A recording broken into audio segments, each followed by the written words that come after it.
जय Hind defence warriors, कैसे हैं मेरे प्यारे बच्चे। एसएसबी इंटरव्यू की तैयारी आपकी बहुत अच्छी चल रही है और एनडीए के जो एसएसबी चल रहे हैं तो खुशखबरी का दौर लगातार जारी है। कुछ ना कुछ खुशखबर रोज सुनने को मिल रही है।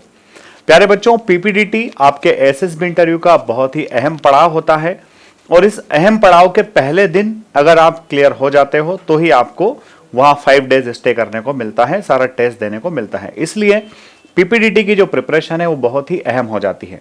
ऐसे बच्चे जो इस वीडियो को पहली बार देख रहे हैं या फिर पीपीडीटी की पहली बार प्रैक्टिस कर रहे हैं, उनको मैं बता देता हूं कि पीपीडीटी यानी कि picture perception and description test, इस टेस्ट में आपको एक हेजी या ब्लर या थोड़ा सा धुंधला पिक्चर दिखाया जाता है और उस पिक्चर को 30 सेकंड्स तक आप गहराई से ऑब्जर्व कीजिए, देखिए उस पिक्चर में क्या हो रहा है, क्या चल रहा है, और उस पिक्चर में आपको जो दिख रहा है उसके बेसिस पर आप अपने थॉट्स को ऑर्गेनाइज करके एक बहुत शानदार सा स्टोरी लिखिए। वो स्टोरी लिखने के लिए आपको 4 मिनट्स का टाइम मिलता है। तो आइए हमारी आज की इसी प्रैक्टिस को हम लोग स्टार्ट करते हैं और आपका पिक्चर आपके सामने है। तो इस पिक्चर में आप देख रहे हैं बच्चों कि ये मकान है। अब इसको आप गांव और शहर दोनों मकान में से ऐसा कुछ भी ऐसा आपके पास बैकग्राउंड में क्लियर कट इंडिकेशन नहीं है कि गांव का मकान है कि शहर का मकान है, बस हाँ ये कि मकान है और मकान के गेट पर एक कपल खड़ा है, यानी कपल या अंकल आंटी इनको हम बोल सकते हैं, और ये आपका बंदा जिसके हाथ में एक ब्रीफ केस है।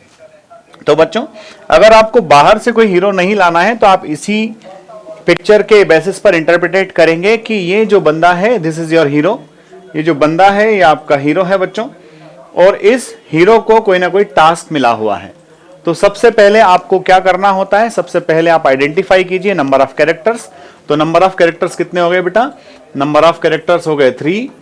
नंबर ऑफ कैरेक्टर्स कितने हैं? 3। सबसे पहला जो है इसकी एज आप बता दीजिए 20 से 22 साल, ठीक है, उतना ही लगभग है भी वो। आप इसको 20 से 22 24 तक भी कर सकते हो, ठीक है। इसका ये मेल है और इसका मूड कैसा है? पॉजिटिव।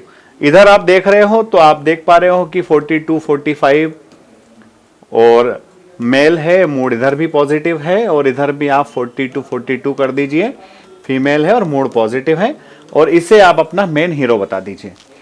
इतना करने के बाद में आपको आपकी थीम बताना है कि किस थीम पर काम कर रहा है। तो there are so many themes, आप अलग अलग थीम्स को लेकर के फिलहाल जब आप प्रैक्टिस कर रहे हो अलग अलग थीम के बेसिस पर आप अपनी स्टोरी बनाने की कोशिश कर सकते हो, क्योंकि इस पिक्चर के बेसिस पर आपके दिमाग में बहुत सारे आइडियाज आ सकते हैं, ठीक है।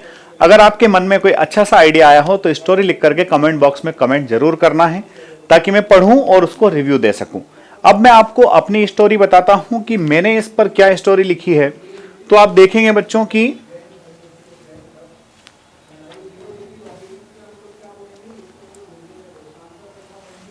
आप इसमें देखेंगे बच्चा कि अमन वाज अ गवर्नमेंट सर्वेंट। अमन जो है एक गवर्नमेंट सर्वेंट है who recently got posted in a village, जिसकी अभी अभी पोस्टिंग हुई है किसी गांव में। Just as he got posted, the work of collecting data for census came up। जैसे ही उसने ज्वाइनिंग किया थोड़े दिन के बाद ही जनगणना के लिए डाटा इकट्ठा करने का काम उसको मिल जाता है। अमन saw an opportunity in this as along with collecting data from one house to the other, he can also educate rural folks about the importance of girl education in the society. तो जैसे वो data collect करने जाता है तो उस data collect करने के साथ साथ उसको ऐसा लगता है कि मेरे पास एक अवसर है, और अवसर क्या है कि मैं लोगों को बच्चियों की शिक्षा के बारे में जागरूक कर सकूं, सोसाइटी में उनकी एजुकेशन के लिए अवेयरनेस क्रिएट कर सकूं।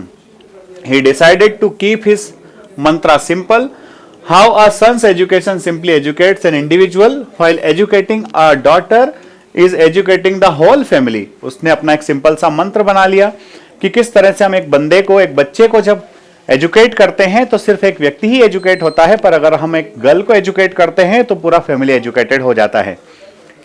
Because it is she who will bring moral values to the future kids. ये वही है जो भविष्य के बच्चों को मॉरल वैल्यूज भी देती है। Initially Aman found it difficult to convince people. शुरुआत में अमन को थोड़ी प्रॉब्लम आती है लोगों को कन्विंस करने में, as they were only interested in giving details about their family members for the census। वो सिर्फ शुरुआत में यही चाहते हैं, भाई आप सेंसस के लिए आए हो तो आप डाटा ले जाओ और जाओ। But Aman did not lose heart, वो अपना धैर्य नहीं खोता है। Gradually he saw transformation in people's hearts। धीरे धीरे वो देखता है कि अब लोगों का मन और हृदय परिवर्तित हो रहा है। As they started listening to him keenly and promising him that they will send their daughters to school, अब वो प्रॉमिस करने भी लगते हैं कि वो अपनी बच्चियों को स्कूल भेजेंगे। With this, Aman was very satisfied that his small measures that can change the life of many families, इस तरह से अमन ने अपना काम तो किया ही किया, काम के साथ साथ उसने सोसाइटी के अंदर एक अवेयरनेस का बहुत शानदार प्रोग्राम चलाया जिससे गर्ल एजुकेशन में का रेशियो जो है अच्छे से बढ़ पाया। प्यारे बच्चों, आपको और किस तरह की पिक्चर्स की प्रैक्टिस करना है, अगर आपके कोई सजेशन है, सुझाव है तो कमेंट बॉक्स में जरूर लिखिए। और वीडियो अगर अच्छा लगा है तो इसे लाइक शेयर सब्सक्राइब करना ना भूलें। जय हिंद, जय भारत, इंकलाब जिंदाबाद, भारत माता की जय।